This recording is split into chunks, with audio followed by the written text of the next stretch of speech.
Bonjour, bienvenue sur la Bible au quotidien, la page Facebook conçue pour ceux qui aiment Jésus et qui désirent mettre sa parole, la Bible, en pratique.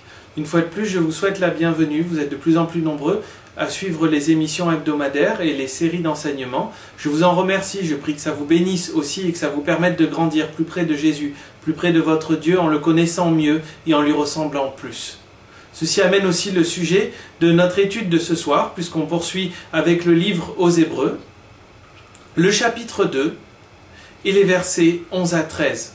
Je vais vous les lire à présent. Car celui qui sanctifie et ceux qui sont sanctifiés sont tous issus d'un seul.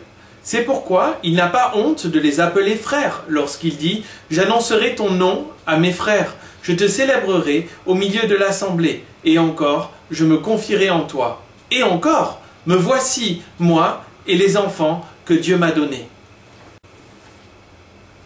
Le sujet aujourd'hui de notre étude s'intitule « La sanctification, 3 étapes importantes ».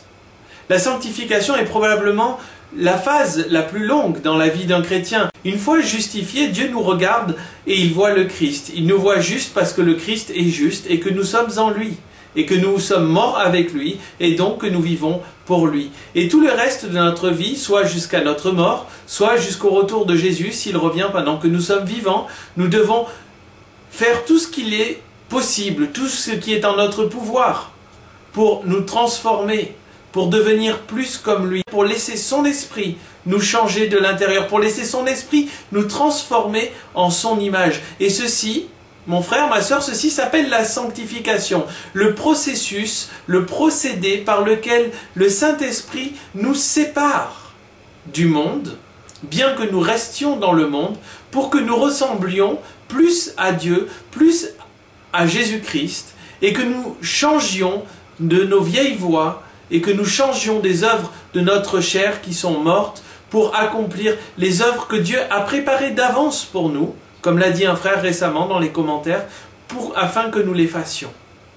Nous sommes appelés à être sanctifiés, moins comme nous et plus comme lui. Comme l'a dit Jean-Baptiste, que je diminue afin que tu croisses. Nous devons diminuer, donner moins accès à notre chair, donner moins accès au monde, donner moins accès au diable et donner libre cours au règne de Jésus-Christ. Ce processus s'appelle la sanctification. Voici 3 étapes à travers les versets qu'il cite, des versets des psaumes et des versets d'Ésaïe. Nous voyons 3 étapes importantes. La première étape est lorsqu'il dit qu'il annoncera son nom, qu'il annoncera le nom de Dieu à nous, qu'il n'a pas honte d'appeler ses frères. La première chose que nous devons faire dans la sanctification, c'est confesser notre appartenance à Dieu. Il est écrit dans la Bible, dans Matthieu, chapitre 10 et verset 32, la chose suivante. C'est pourquoi, quiconque me confessera devant les hommes, je le confesserai aussi devant mon Père qui est dans les cieux. Ici Jésus parle. Et il nous encourage à le confesser. Parce que aussi, à l'inverse, si nous ne le confessons pas, il est écrit dans Timothée, si nous le renions, il nous reniera aussi. Combien de chrétiens ont honte de confesser le nom de Jésus-Christ, parce qu'ils ne sont pas dans le processus d'être sanctifiés. Et c'est ce à quoi nous sommes appelés, puisque nous faisons un avec celui qui sanctifie. Nous devons porter sur nos lèvres le nom de Dieu et confesser le salut qu'il est venu donner aux hommes. Ensuite, Jésus continue et il dit « Je me confierai en toi ».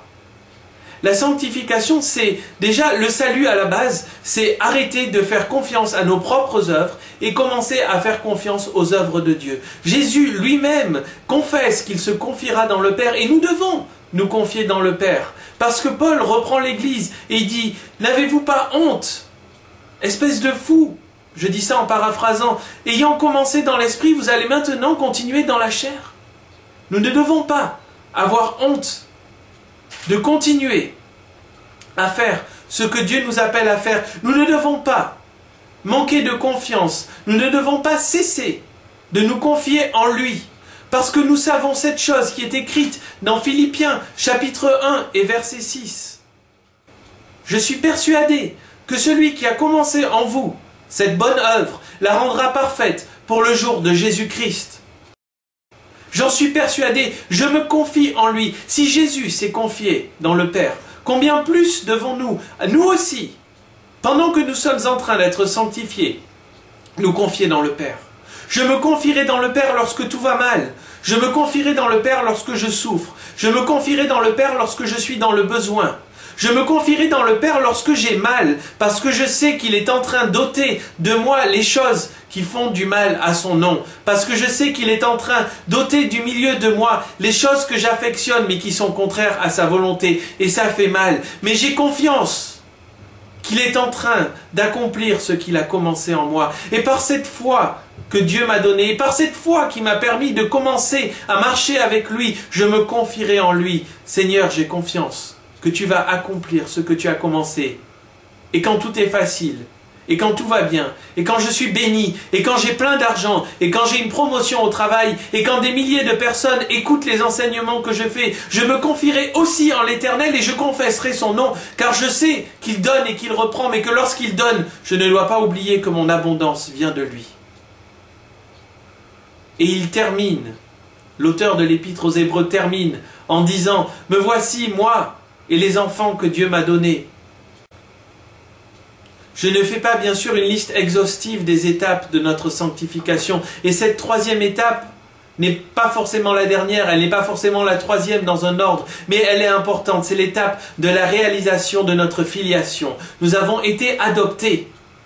Et notre papa aujourd'hui est le président directeur général de l'univers tout entier. Il est celui qui a créé la terre. Il est celui qui fait que toute chose concourt au bien de ceux qu'il aime. Il est celui qui fait que la terre continue de tourner autour du soleil pendant que la lune tourne autour de la terre. Il est celui qui fait que j'ai toujours de l'air à respirer, que je suis capable de prendre respiration après respiration. Il est celui qui fait que je suis capable de me lever le matin et d'aller jusqu'au travail pour gagner un salaire qu'il pourvoit à travers cet emploi qu'il a pourvu, jusqu'au soir où je suis capable de trouver de la nourriture sur ma table parce qu'il a pourvu encore une fois, et d'aller me coucher et de m'endormir en paix, sachant que l'Éternel est mon berger et que je ne manquerai de rien. Il est celui à qui j'appartiens. Il est celui que je peux appeler papa. Il est celui à qui je m'adresse lorsque je prie. Notre Père, mon Père, papa, Abba, Père, qui est aux cieux. Toi qui es aux cieux, toi qui vois tout. Toi qui m'as engendré aujourd'hui. Toi qui as fait que je suis le frère de Jésus-Christ, co-héritier avec lui de toute héritage céleste, toi qui m'as scellé avec le Saint-Esprit, tu es mon Père. Et parce que je lui appartiens, je ne veux pas lui faire honte. Et parce que je lui appartiens, je veux vivre pour lui. Et parce que je lui appartiens, je suis conscient qu'il est écrit dans l'Épître aux Romains, au chapitre 8 et au verset 29.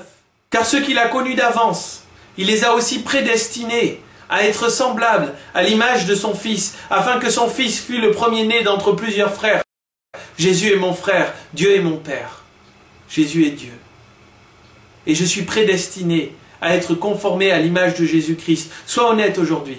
Est-ce que le caractère que tu démontres, est-ce que la vie que tu mènes reflète exactement celle que Jésus aurait menée s'il était à ta place? Est-ce que les choses que tu dis sont des choses que Jésus aurait dites s'il était à ta place? Est-ce que les choses que tu penses sont des choses que Jésus aurait pensées? Peut-être pas exactement, mais je suis en chemin pour finir ce que Dieu a commencé, pour que Dieu puisse finir à travers moi ce qu'il a commencé. Je suis peu à peu, jour après jour, transformé de foi en foi et de gloire en gloire dans l'image de celui à qui je suis appelé à ressembler. La sanctification, c'est apprendre à confesser à qui tu appartiens, parce qu'au nom de Dieu, les démons tremblent. Au nom de Dieu, le péché fuit. Au nom de Dieu, tu es sauvé. La sanctification, c'est aussi apprendre à croire, à faire confiance à Dieu, que même s'il y a des hauts et des bas, dans les bas les plus bas, il va finir l'œuvre qu'il a commencée en nous. La sanctification, c'est savoir que mon papa est le Seigneur de l'univers et qu'il peut toutes choses. Je t'encourage à être sanctifié, pas parce que tu dois gagner ton salut, mais parce que tu l'as gagné. Toutes les œuvres que tu vas faire seront une expression de ta reconnaissance envers ton Père et de ton désir de ressembler au premier-né, ton frère, Jésus le Christ. Qu'il te bénisse richement et abondamment. Merci de suivre ces études. Jésus t'aime et moi aussi.